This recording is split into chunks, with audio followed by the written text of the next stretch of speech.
আমরা এখন আছি হচ্ছে উৎমাছড়াতে। সো উৎমাছড়াতে যারা আসবেন, এখানে অনেক রেস্টুরেন্ট আছে, খাবার হোটেল অনেক কিছু। সো এখানে খাবারের ব্যাপারে একটা আমার কাছে যেটা সবচেয়ে বিশেষ ইউনিক বলতে পারেন, অথবা বলতে পারেন সবচেয়ে এখানকার ভালো যেই ব্যাপারটা, সেটা হচ্ছে এখানকার খাবার।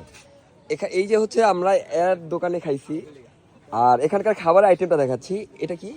এটা হইলো কি আমরা কক মুরগি। কক মুরগি ছিল, এখন বাজে প্রায় 6টার মতো, খাবার শেষ। এটা এটা হইলো কি আপনার অতিথি পাখি। অতিথি পাখি। এটা হাঁস পাখি। হাঁস। এটা রাজহাঁস। রাজহাঁস। পাড়িয়া মুরগি। পাড়িয়া মুরগি। ডাউল। ডাল। প্যাকেজ। ও আচ্ছা, এটা লাগা আলু ভাজি।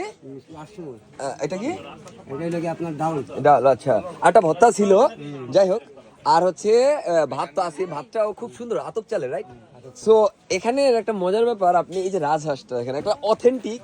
আগে বললেন নাকি এই যে খাবারগুলা এরা রান্না করে হচ্ছে কি গৌড়া পরিবেশে আমার এনার মানে অর্ধাঙ্গিনী, মানে আমাদের কাকি বলি, এনে কাকা হয়, এনার ওয়াইফ রান্না করে বাসায়, মানে ফুল অথেন্টিক ফুল ফ্রেশ খাবার সে রান্না করে এখানে আনার পরে বিক্রির যে আমাদের যে দামটা ধরা হয়েছে, এই রাজহাঁস দিয়ে আপনি খাবেন, প্যাকেজ খাবেন, রাজহাঁস দিবে এক পিস, লেগ পিস হতে পারে, আর আপনাকে এটার সাথে দিবে আপনার এই যে আলু ভাজি, তারপর করলা ভাজি, আবার একটা ভর্তা, ডাল, আনলিমিটেড ভাত।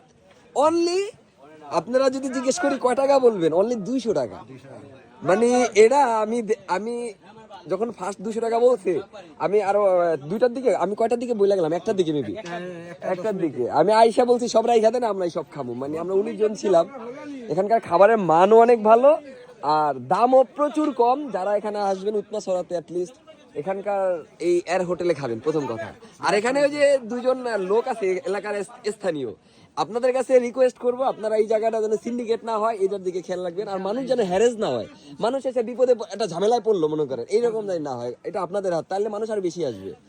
সো যারা আসবেন, বিশেষ করে এই দোকানটা, এখানে গাড়ি রাখতে পারবেন আর এখানে খাবেন, ওকে? আর এই যে আমরা হচ্ছে এখানে খেয়েছি খাবার, এখানকার খাবারের মজার একটা ব্যাপার আছে, খাবেন আর হচ্ছে এইরকম মেঘ দেখবেন, এই দেখেন মেঘ, কাশ্মীরের একটা ভাইবস আছে।